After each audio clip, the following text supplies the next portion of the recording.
Okay, so we are still in chapter 3. Okay, so differentiating between the business market and the consumer market. Alright. Okay, so saya ulang sikit lah semula sebab tadi macam kelang kabut sangat kan in the previous video.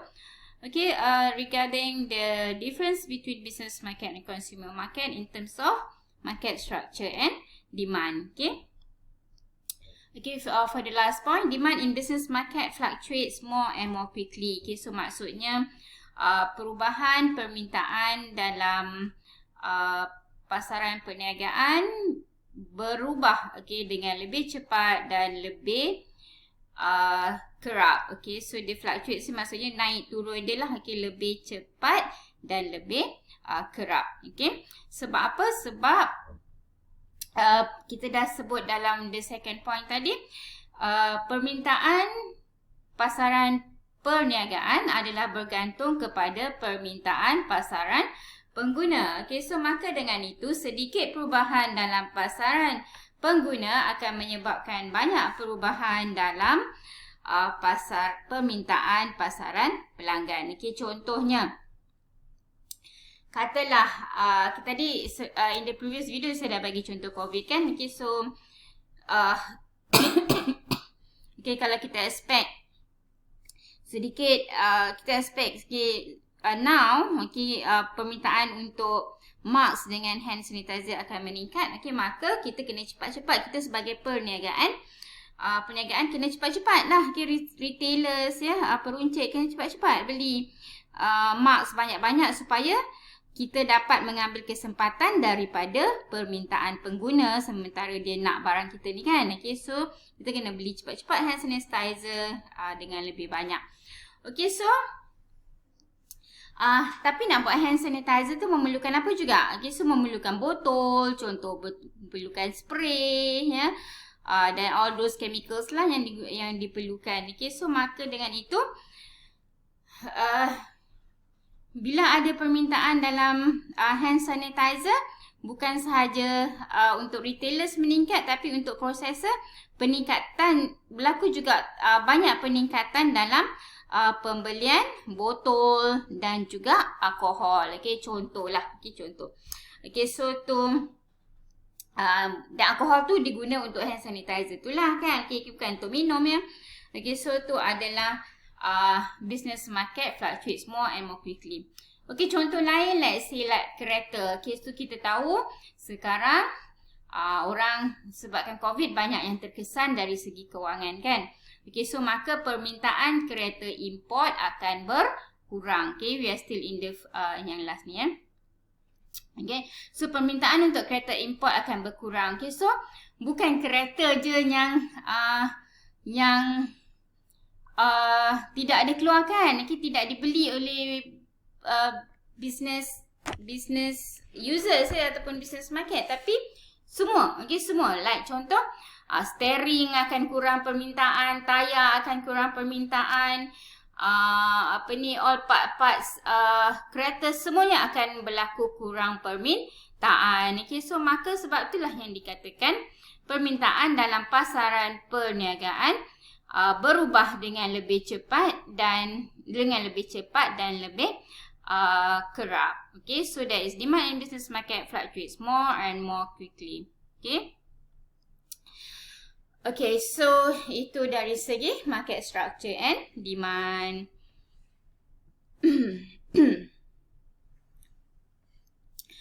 Okay, the next point is about the nature of the buying unit. Okay, ni kita dah sebut dah tadi dalam definisi sebenarnya.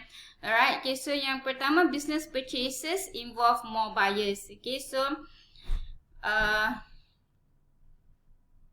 kita tak sebut. Okay, tadi kita sebut benda lain. Okay, yang ni dia adalah berkaitan dengan unit pembelian. Okay, so awak semua DLS, awak semua ada pernah belajar tentang procurement kan? Okay, so dalam sesebuah perniagaan, siapakah yang terlibat dalam membuat pembelian? Okay, so dalam sesebuah perniagaan, dalam sesebuah syarikat, dalam sesebuah company, dalam sesebuah firma, siapakah yang membuat pembelian? Okay, so tu kita panggil sebagai buying unit.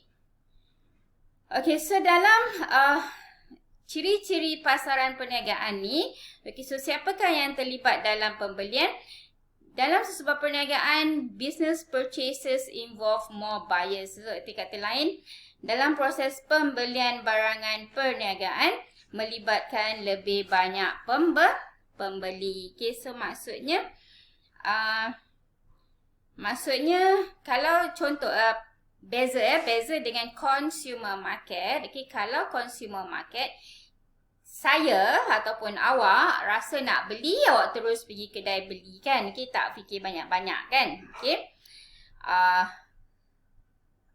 tak perlu tanya ramai-ramai, isn't it? Okay, tak perlu tanya kawan-kawan, tak perlu tanya parents kalau setakat nak beli berus gigi lah kan. Okay, so you don't have to ask anyone. You just go to the shop and you get your product, right?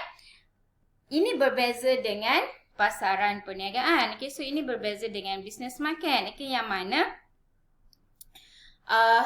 dia nak beli sesuatu walaupun berus gigi. Okay, berus gigi lah.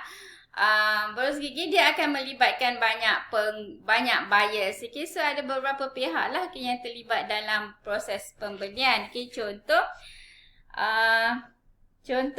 Okay, berus gigi kan kita nak buat contoh. Okay, alang-alang dah tersebut berus gigi kan. Okay, so kita gunakan je lah contoh berus gigi. Okay, so kita berus gigi kita ambil sebagai firmanya.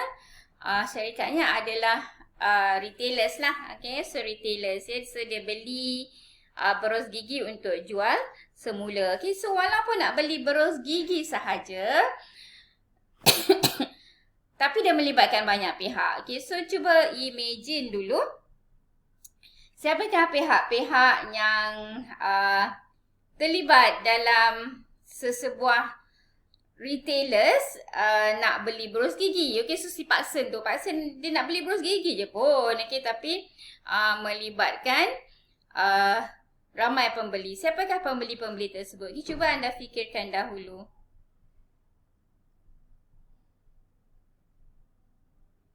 Okay, so dia bermula dengan dari rak kan? Okay, dari rak. Okay, ni imagine kedai runcit. Okay, imagine 99 ke.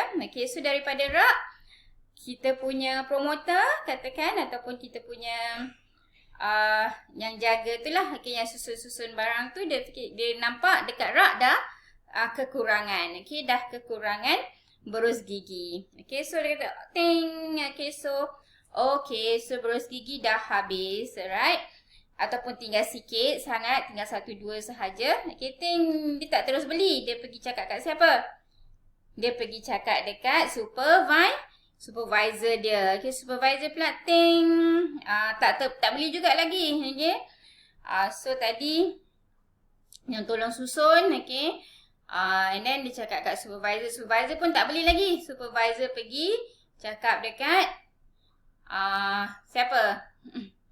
Okay, dia minta kat store manager. Okay, store manager check ting. Okay, okay, so tak cukup nak keluarkan daripada store. Nak kena beli lagi banyak daripada pengeluar. Okay, pun store manager tak beli lagi. Ting, dia pergi mesyuarat dulu pula kan. Okay, so dah berapa pihak tu. Okay, so dia pergi mesyuarat pula dengan procurement ataupun purchasing executive. Okay, lepas tu bla bla bla bla, mesyuarat lah bagai. Okay, nak beli berus gigi pun melibatkan banyak tahap, banyak pihak. Okay, dan juga banyak meeting, contohlah. Okay, so tu contohlah, alright. Okay, so tu maksud di sini.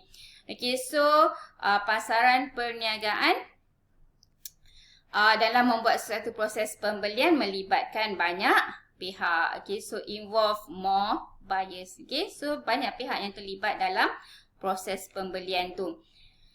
Lepas tu pihak-pihak ni, pihak-pihak yang membuat keputusan berapa nak beli, berus gigi apa nak beli adalah mostly professional. Okay, so erti kata lain yang pakar lah tentang berus gigi. Okay, so dia kata okay, so dia analisa lah semua. Analisa yang dia nak beli berus gigi ni, dia analisa yang mana banyak permintaan. Okay, yang soft headed, soft head ke yang medium head ke, yang hard head ke. Okay, lepas tu jenama apa, okay, semua statistik kena kaji. Okay, so semua jenis berus gigi kena kaji. Okay, so tu mereka adalah pihak-pihak yang membuat pembelian tu bukan sahaja ramai, tapi pihak-pihak yang mempunyai pengetahuan dan pakar tentang purchasing. Macam awak lah. Awak lah tu nanti logistician kan. Nak beli berus gigi, nak buat procurement pun kena analisa ni, kena pandai. Okay, sebab tu kena ada diploma kan, at least, right? Okay, so you have to know how to do the procurement. Okay, so tu adalah nature of the buying unit.